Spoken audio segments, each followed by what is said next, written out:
बहुत बार इस 25 दिसंबर को हम कैसे समझे या कैसे देखें, ये हमारे सामने एक संभ्रम रहता है, क्योंकि 25 दिसंबर पूरी दुनिया में नाताल मनाया जाता है और बहुत बार हमारे दिलो दिमाग पर भी उसी की छाया रहती है। लेकिन हम ये भूल जाते हैं कि 25 दिसंबर 1927 में बाबा साहब अंबेडकर जी ने महाड़ में मनुस्मृति जलवाई थी। और ये मनुस्मृति का जो जलाना है वो भारत के इतिहास में स्त्री मुक्ति दिन के तहत माना जाता है। और आज का ये जो दिन है, या ये जो प्रवचन मालिका जो है मुझे विषय भी दिया है, वो वही है, भारत में महिलाओं के उत्थान में बाबा साहब अंबेडकर जी का जो योगदान है। लेकिन ये जो विषय है उसको अपने आप में समझने के लिए हमें 1-2 सत्र देने पड़ेंगे। बाबा साहब ने महिलाओं के लिए जो भी कुछ किया है वो कार्य इतना व्यापक है, इतना बड़ा है, वो हम इतने कम समय के परिप्रेक्ष्य में उसको नहीं समझ सकते, क्योंकि उनका जो कार्य है, ये कार्य हम देखते हैं 20वीं सदी का महान कार्य है। लेकिन ये जो परिस्थिति है वो भारत के इतिहास में ऐसी नहीं थी। अगर हम भारत का प्राचीन और अर्वाचीन इतिहास देखते हैं तो इतिहास में एक ऐसा समय था कि जहां महिलाओं को घर की देवता करके माना जाता था, समझा जाता था। इतना ही नहीं तो महिलाओं की पूजा की जाती थी। जब भारत में मातृसत्ताक व्यवस्था कार्यरत थी या प्रचलित थी, हर जो बात है उस पर महिलाओं की हुकूमत थी। उनको पूरी तरह से स्वतंत्रता थी। हम देखते हैं कि महिलाओं को इस स्वतंत्रता के तहत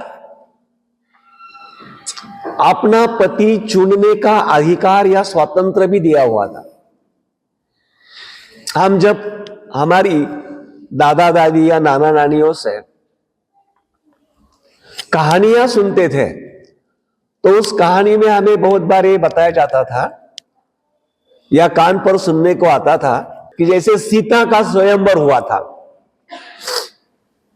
स्वयंवर ये जो प्रथा थी वो उस लड़की की यानी अपनी सोच रहती थी कि मेरी ये आर्ट है, इसको अगर कोई व्यक्ति तरुण अपने जीवन में पूरी करता है तो उसी के साथ ही मैं शादी करूंगी। जैसे आपको रामायण में या अन्य चीजों में, महाभारत में वो अर्जुन मछली की आंख, वो जो बातें बताई है जो हम सुनते हैं, तो ये स्वयंवर है, वो उसी समय की प्रथा या परंपरा थी।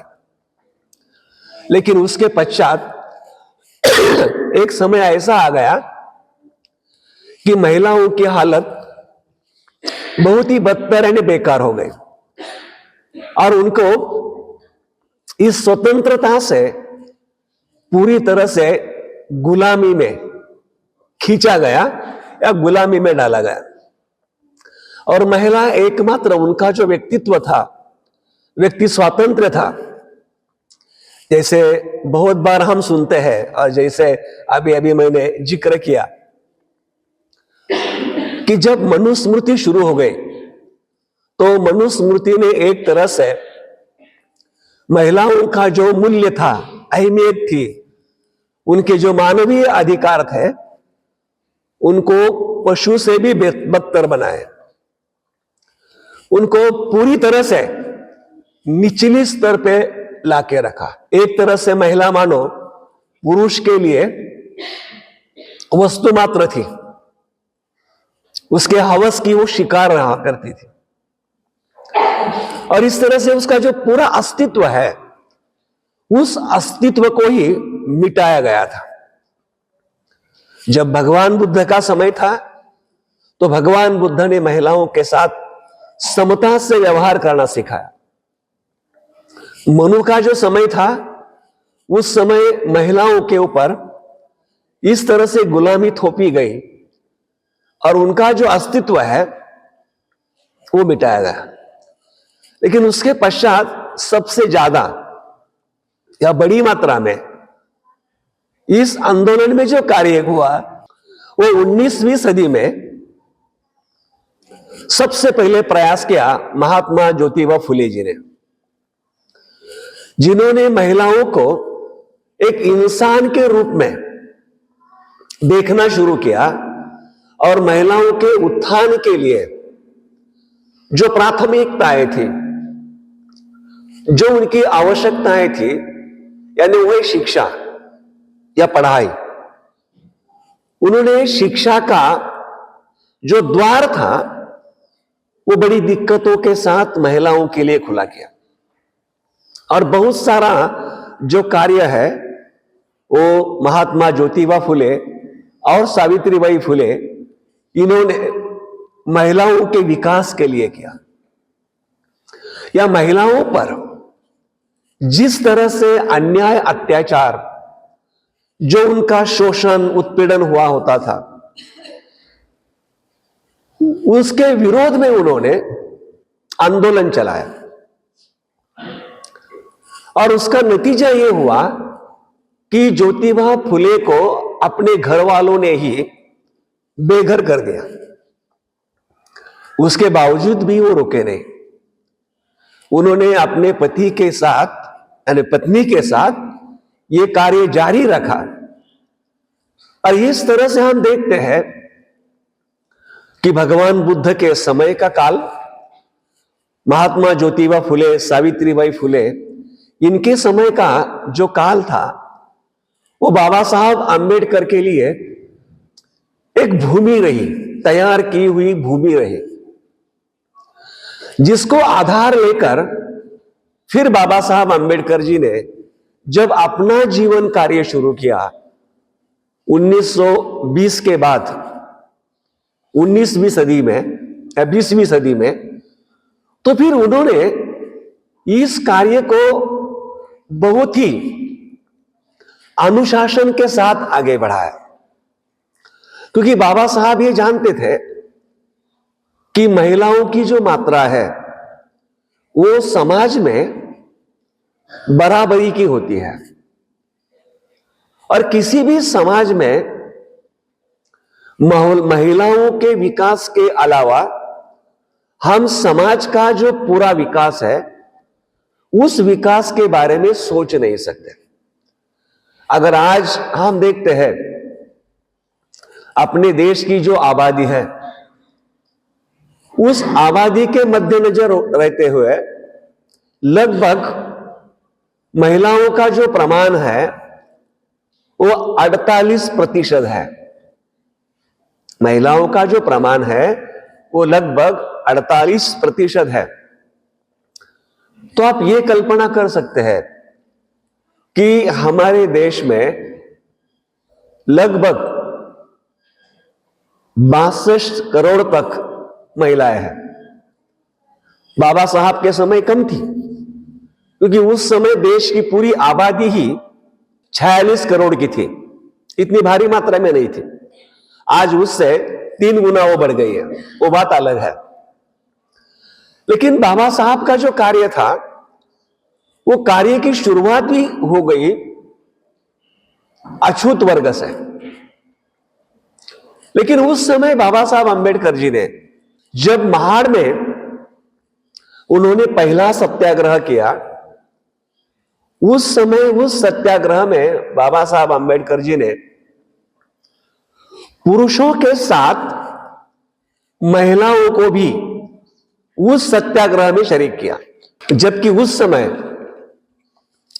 महिलाओं का दर्जा बहुत ही निम्न स्तर का माना गया था। लेकिन बाबा साहब ने महिलाओं को जुलूस में सहभागी किया। इतना ही नहीं तो उन्होंने उस जुलूस का नेतृत्व करने के लिए भी महिलाओं को प्रोत्साहित किया, महिलाओं को प्रेरणा दी कि आपको इस कार्य को आगे लेके जाना है।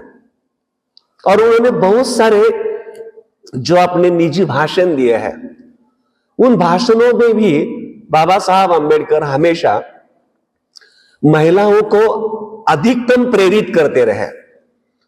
फिर उन्होंने रहना कैसा है, उन्होंने किस तरह से रीति रिवाज का पालन करना है, बच्चों के शिक्षा पढ़ाई के बारे में उन्होंने किस तरह से ध्यान देना है, इन सभी बातों को शुरू से बाबा साहब प्रेरित करते रहे। और सबसे महत्वपूर्ण बात जो हमें दिखाई देती है, वो जब बाबा साहब ने मनुस्मृति का दहन किया या मनुस्मृति का जो हम बोलते जलाया या जलवा के लिया, जो भी है वो हमारे इतिहास के लिए महत्वपूर्ण घटना है। और उस घटना को हम स्त्री मुक्ति दिन मानते हैं कि एक तरह से वो दिन भारत के महिलाओं का मुक्ति दिन था। और उस मुक्ति दिन को आज भी हम मनाते हैं। तो किससे मुक्ति, कैसे मुक्ति? उस किताब को जलाने से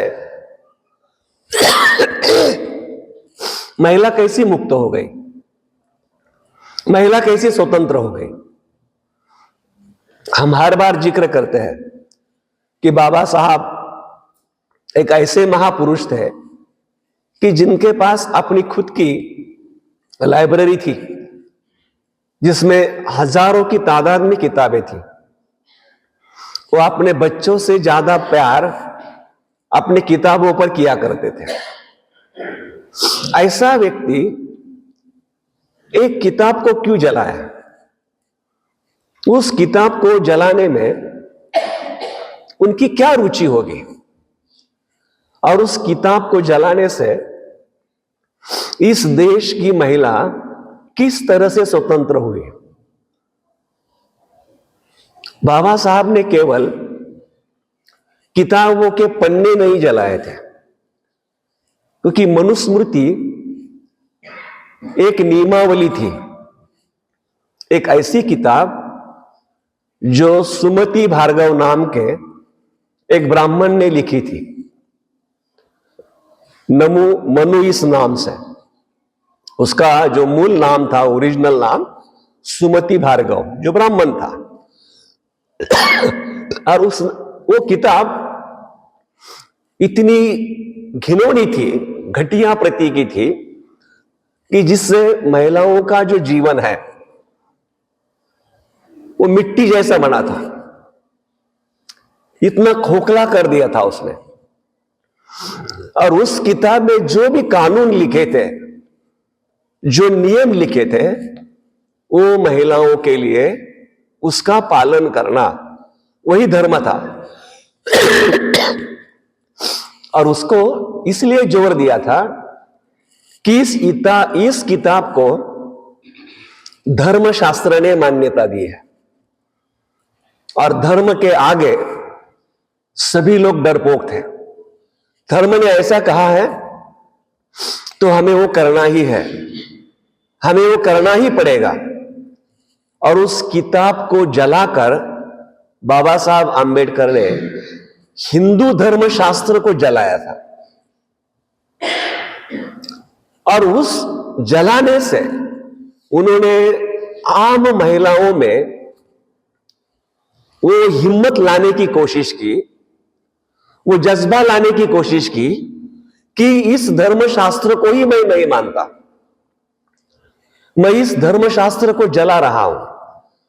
और इसीलिए इस धर्मशास्त्र ने जो भी रूढ़ियां बताई हैं, जो परंपराएं बताई है, जो भी बातें कही है, वो आज से हमारी जो नारी है, जो महिला है, उसको मानेंगी नहीं।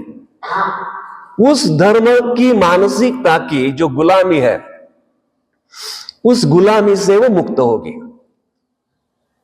और उस गुलामी से मुक्त होने का वो जो दिन था, उसी को ही हम स्त्री मुक्ति दिन कहते हैं।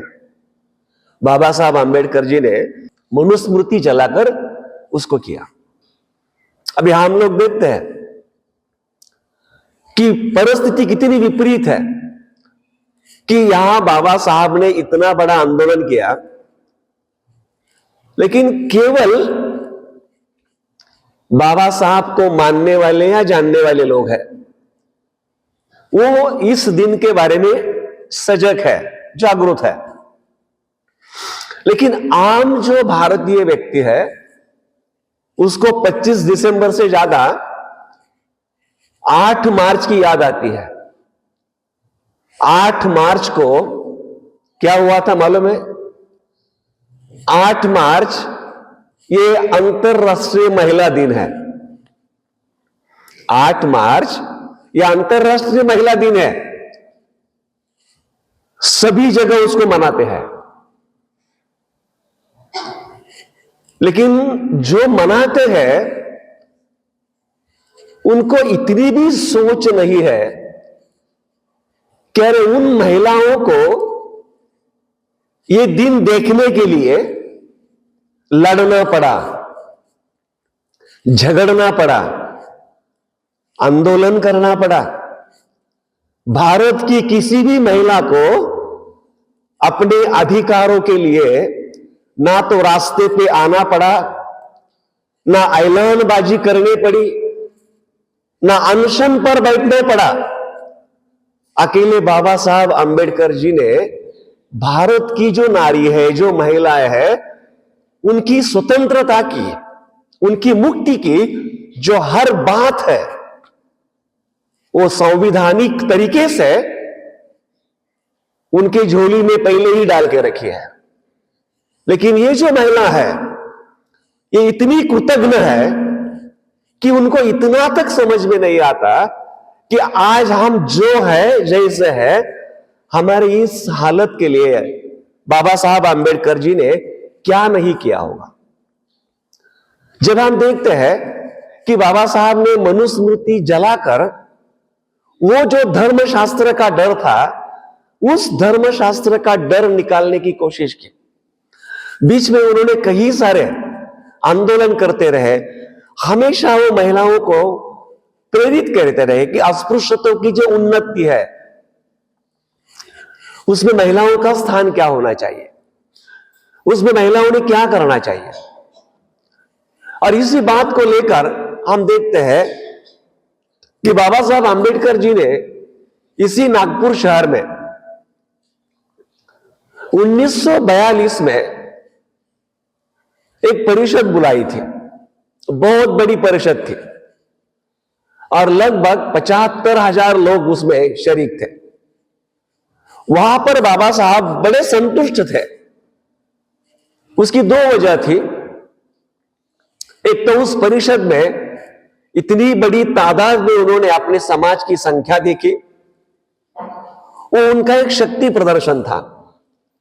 भारी मात्रा में महिलाएं थी और वहां पर बाबा साहब आंबेडकर जी ने जो भी कुछ शब्द कहे या जो कुछ भाषण किया है, वहां बाबा साहब आंबेडकर जी बड़े जोरदार कहते हैं। उन्होंने वहां एक समीकरण ही बताया। वो ये कहते हैं कि किसी भी समाज की जो तरक्की है, जो विकास है, वो विकास में उस समाज की महिलाओं ने अपने जीवन में की हुई तरक्की के आधार पर नापता हूं। यानी किसी भी समाज का जो विकास है, वो विकास उच्च समाज की जो महिलाएं हैं, उस महिलाओं की जो तरक्की है, जो विकास की जो परिसीमाएं है, उस पर मैं नापता हूं। ये कितना बड़ा विधान है। क्योंकि हम देखते हैं कि महिला जो है वो हर परिवार का केंद्र है और उस परिवार को सुसंस्कृत बनाने का भारी दायित्व उस महिला पर है। और उस दृष्टि से उस महिला ने अपने अंदर सशक्त बनना या उसका सशक्तिकरण करना, यह बाबा साहब बहुत बड़ी बात समझते थे, बड़ी बात मानते थे। और इसीलिए उस समय बाबा साहब ने जो भाषण दिया, मनुस्मृति बताते समय भी उन्होंने वही बातें की थी, लेकिन यहां पर उन्होंने खास कर वहां उस परिषद में जो भी महिलाएं उपस्थित थी उनको ऐलान किया था कि आपको जो परंपरावाद है, आपको जो कर्मकांडवाद है और जो प्रथागत आदतें जो है, जिसको हम कस्टमरी हैबिट्स कहते हैं ना, उन बातों को छोड़ देना चाहिए, उन बातों पर कार्य करना चाहिए। हम देखते हैं कि हर परिवार में यही जो बातें हैं, यही बातें एक तरह से परिवार को संस्कारित करती है। एक तरह हम समानता की परिभाषा का इस्तेमाल करते हैं, लेकिन अपने आप में केवल अपनी जो आदतें हैं, उन आदतों के कारण पुरुष की मानसिकता और महिला की मानसिकता कैसी बनती है या कैसा आकार लेती है, उसको अगर हम गहराई से समझने की कोशिश करते हैं तो फिर हमें समझ में आएगा कि हां, इस बात की जड़ कहां है, इस बात का कारण कहां है। हम देखते हैं कि आजकल परिवार छोटे हैं, मियां बीवी होते हैं, एक लड़का है, एक लड़की। समझो मानो छुट्टी है, इतवार का दिन है, तो घर का जो पुरुष है वो लेट उठेगा, लेट तैयारी करेगा और सोफे पे बैठ के नाश्ते का इंतजार करेगा। बेटे को आदत है बाप के बाजू में बैठने की, फिर मां नाश्ता बनाएगी और वो बेटी को ही कहेगी, बेटा जा पापा को लेके दे, जा दादा को लेके दे। बेटी गई, फिर पानी लेगी, फिर चाय कॉफी देंगी, फिर ये दोनों टीवी देखते रहेंगे। मां दोपहर का खाना बनाने लगेगी, फिर मां प्याज भी काटती है, हरी मिर्च भी काटती है, मिक्सर भी चलाती है, वहां कचरा पड़ा रहता है, उसको आटा बुनना है, ये कुकर लगाना है। फिर जब लड़की देखती है कि बाहर के रूम में भी कचरा पड़ा है, यहां भी बर्तन पड़े हैं, तो मां के प्रति उसकी करुणा हो या मां के प्रति उसका कर्तव्य हो, वो झाड़ू उठाती ही झाड़ने लगती है, वो किचन में जाती है, जो बर्तन खराब हुए हैं उसको मांजने लगती है। और उसकी साइकोलॉजी, मानसिकता ही बनती है कि मां के साथ ये करते करते ये करना ही मेरा काम है। उसको पढ़ाया नहीं जाता कि तू लड़की इसलिए तू ये करना है। वो एक तरह से उसकी साइकोलॉजी बन जाती है। जब वो पड़ोस में देखती है, इधर देखती है, तो हर बच्चे वैसा ही करती है। तो एक तरह से जो महिलाओं की ये मानसिकता जो है साइकोलॉजिकल, वो परिवार के संस्कारिता से बनती है। लेकिन ये देखते हुए बाप ये नहीं कभी कहेगा, बेटा जा आधी मदद तू कर मम्मी के लिए, तेरी बहन झाड़ू लगा रही है तो तू बर्तन मांज ले, तू झाड़ू लगा ले। हम कहेंगे नहीं नहीं वो लड़का है, लड़के को वो काम नहीं बताना है। अरे हमारी मानसिकता जब खराब होती है तो हम उस दृष्टि से देखते हैं कि ये काम लड़के का है, ये काम लड़की का है। काम काम है, वो किसी ने ऐसा शास्त्रों में लिखा नहीं है कि स्त्री ने कौन सा काम करना है और पुरुष ने कौन सा काम करना है। आपको परिवार चलाना है तो परिवार में रहते हुए दोनों ने मिलकर समानता से दोनों काम कर रहे हैं। काम निचले स्तर का कभी नहीं होता, काम निम्न स्तर का कभी नहीं होता। हमारी सोच कमजोर होती है, हमारी सोच निम्न स्तर की होती है, हमारी सोच हमारे जातीय मानसिकता से होती है। और ज्यादातर करके ज्यादा जो ईगो है वो मिडिल क्लास या लोअर क्लास में ज्यादा होता है। कहीं बड़ा ब्राह्मण ऑफिसर रहा ना तो उसको किचन में बीबी के बाजू में बर्तन मांजने में शर्म नहीं आती। वो ये नहीं सोचता मैं क्लास 1 ऑफिसर हूं या क्लास B ऑफिसर हूं। वो ये सोचता है कि घर में मैं पार्टनर हूं, मैं जोड़ीदार हूं मेरे बीबी का, और उसके काम में उसका हाथ बटाना मेरा फर्ज है, ये मेरा कर्तव्य है, क्योंकि मुझे साथ में मेरा परिवार चलाना है, वो मेरी जिम्मेदारी है, वो मेरी भागीदारी है। परिवार चलाना मेरी भागीदारी है। लेकिन ज्यादा पुरुषत्व मिडिल या लोअर क्लास के लोगों के अंदर रहता है। दोनों अगर मियां बीबी मार्केट में गए तो सब्जी का थैला बीबी लेंगी, ये आराम से ऐसा चलेगा। साहबजादे सामने चल रहे, बीबी अपना बोझा उठाते चल रही है, उसको बीबी की फिक्र ही नहीं होती है ना, क्योंकि दिमाग वैसा बना है, बाप वैसा रहा, उसका बाप वैसा रहा।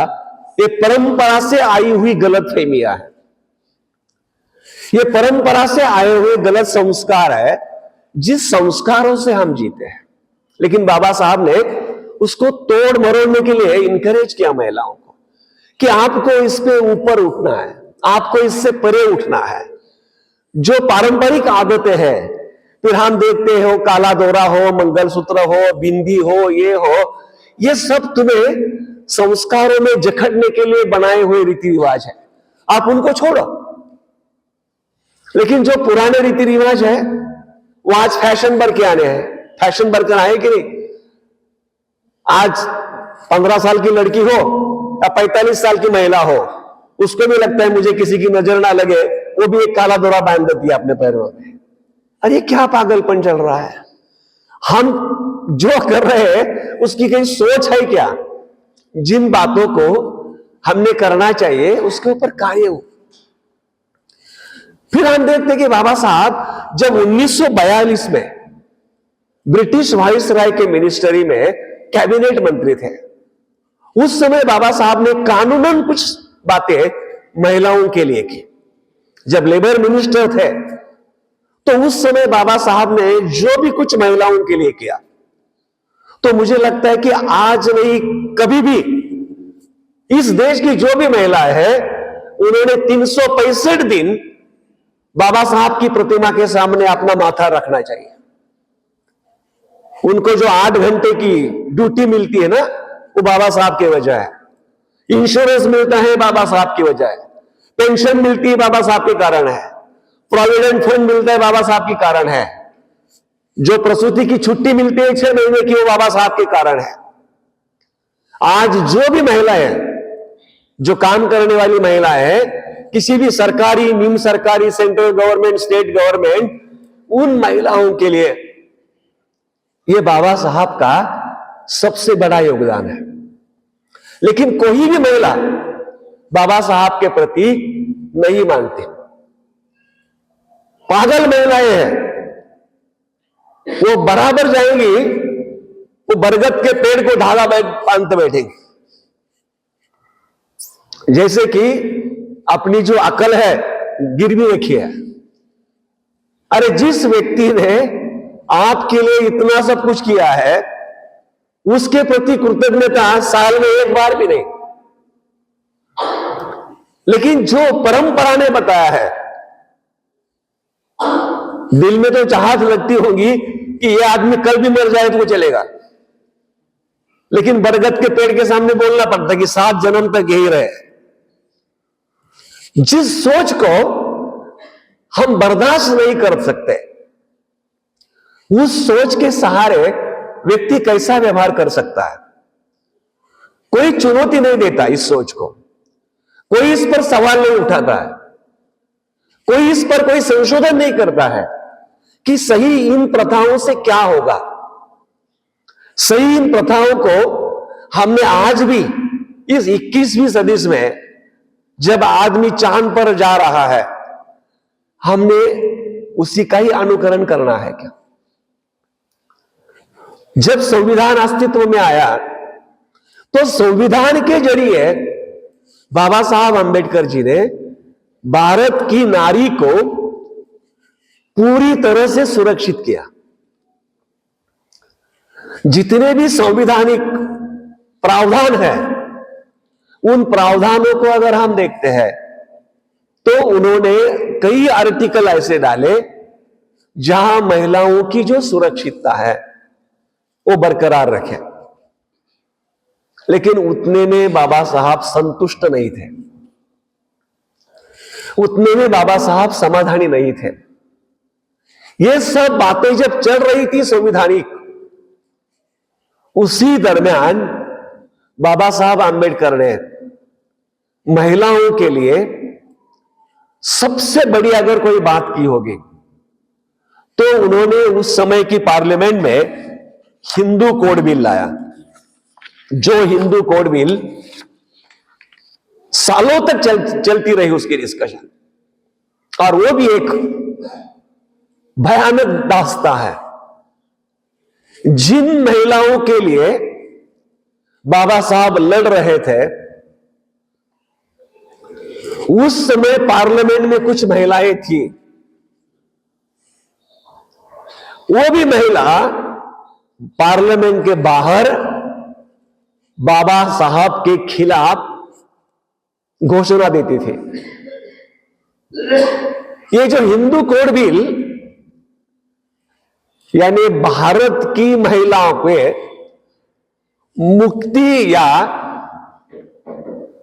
अधिकारों का, मुक्ति या अधिकारों का ऐलाननामा था, मैनिफेस्टो था, घोषणा पत्र था। और इसीलिए उस समय की जो सरकार थी पंडित जवाहरलाल नेहरू की, वो बौखला गई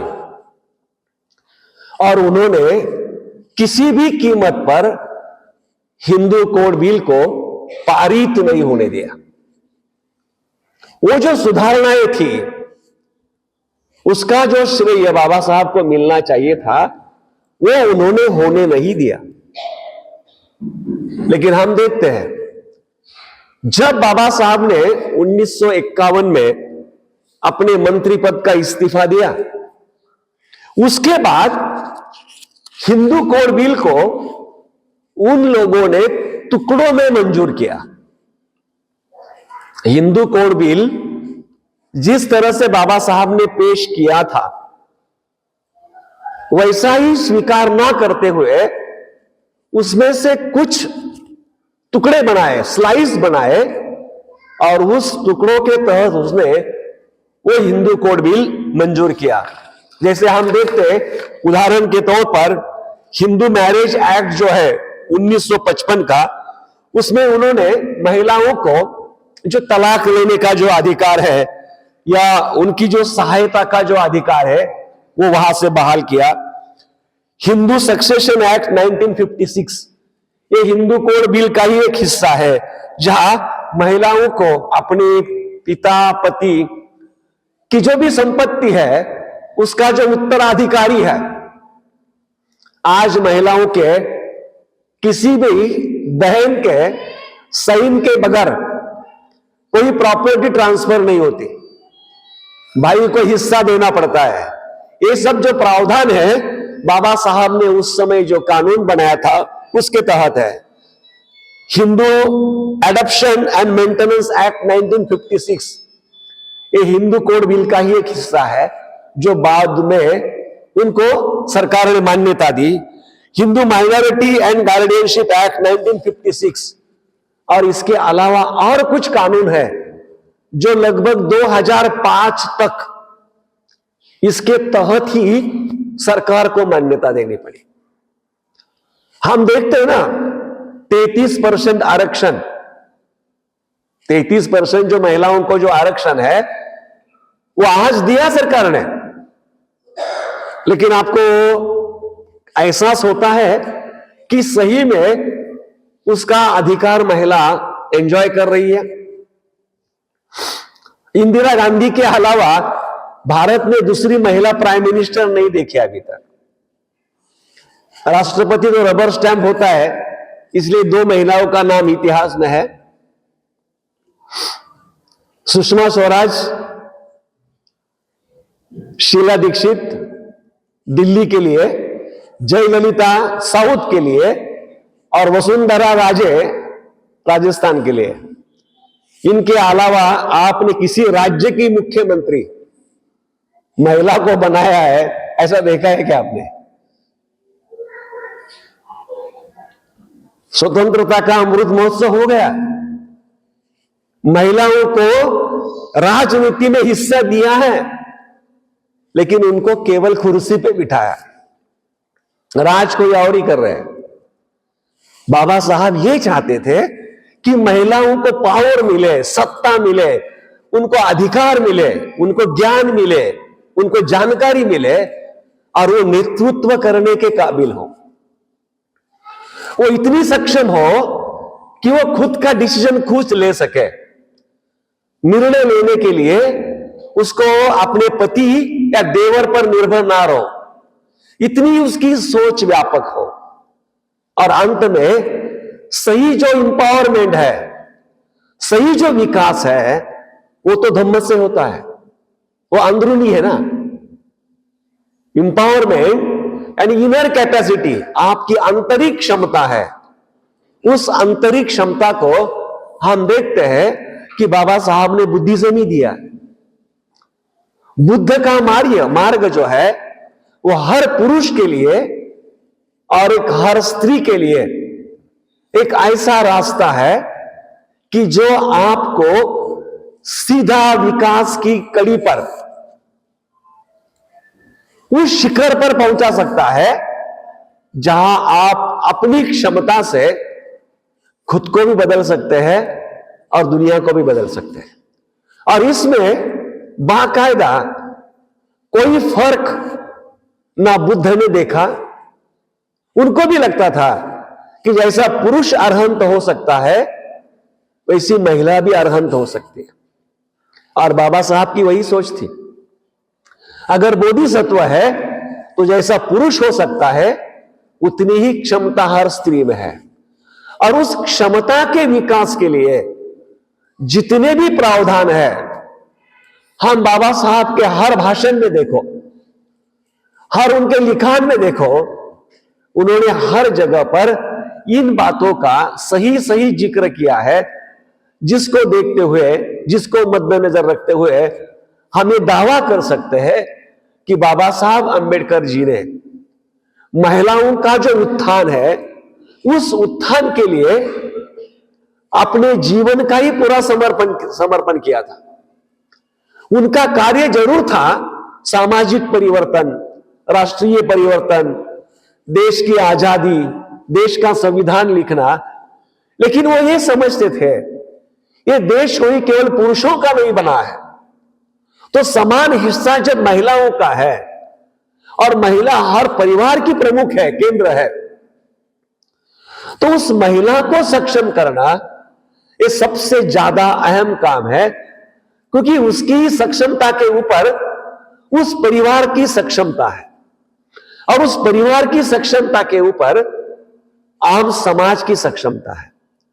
तो इन बातों को भाइयों और बहनों हमने समझना चाहिए और ज्यादातर ज्यादा महिलाओं ने अपने विकास की जिम्मेदारी खुद लेनी चाहिए।